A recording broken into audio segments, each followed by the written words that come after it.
Welcome in. You're listening to Locked On Now NHL, local experts on the biggest stories on the ice. I'm your host, Kainani Stevens. Thank you for making Locked On Now your first listen every single weekday. We're going to have our NHL hosts weigh in on everything that happened on Thursday night, but we'll begin with the Avalanche, who took over the league point lead by beating the Lightning at home on Thursday in our biggest game.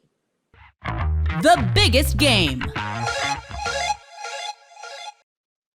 Two of the best records in hockey met in Colorado last night, and the Avalanche took a narrow 3-2 win over the Lightning. After Colorado fought hard to be the first NHL team to 70 points, our Locked On Avalanche host tells you more on this key victory. The Colorado Avalanche with a 3-2 win over the Tampa Bay Lighting, and the Avs grabbed their 70th point of the season and their first game back after the All-Star break, and they pretty much pick up right where they left off in the month of January, where they didn't lose a game in regulation. And we were looking forward to this one because how would it start for the Avs? You have all those days off, and you come back against a team like Tampa Bay, who also had a lot of games off, and the Avs hit the ice flying.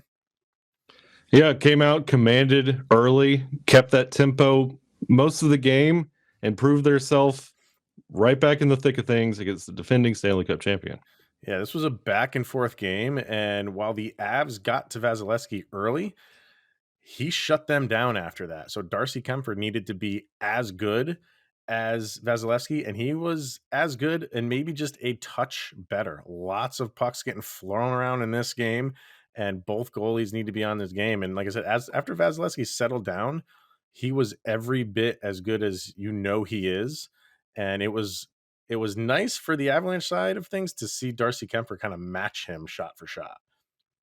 If you would have told me Darcy Kemper would be walking out with a win against Vasilevsky, I'd be laughing at you, but he proved himself tonight, and I think he caught some eyes. Yeah, so the Avs take the season series against Tampa Bay, and does that bode well heading into the playoffs? And obviously a potential Stanley Cup matchup with these guys. The New Jersey Devils scored 5 goals in the third period to come from behind, if you can believe it, to win by 3 over St. Louis. Locked On Devils tells you who came up big in the win for the Blues.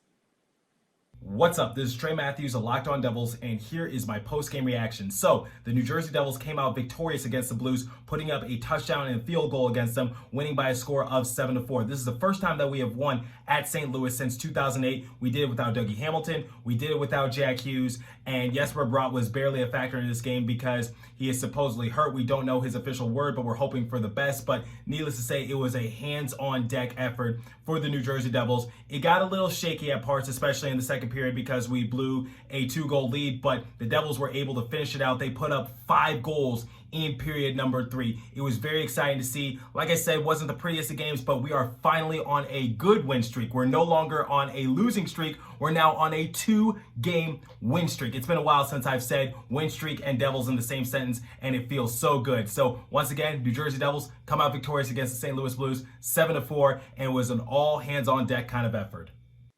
The Carolina Hurricanes dismantled the Bruins last night in a 6-0 final. Carolina goes undefeated in the regular season against the Bees, and Locked On Hurricanes recaps that comfortable win.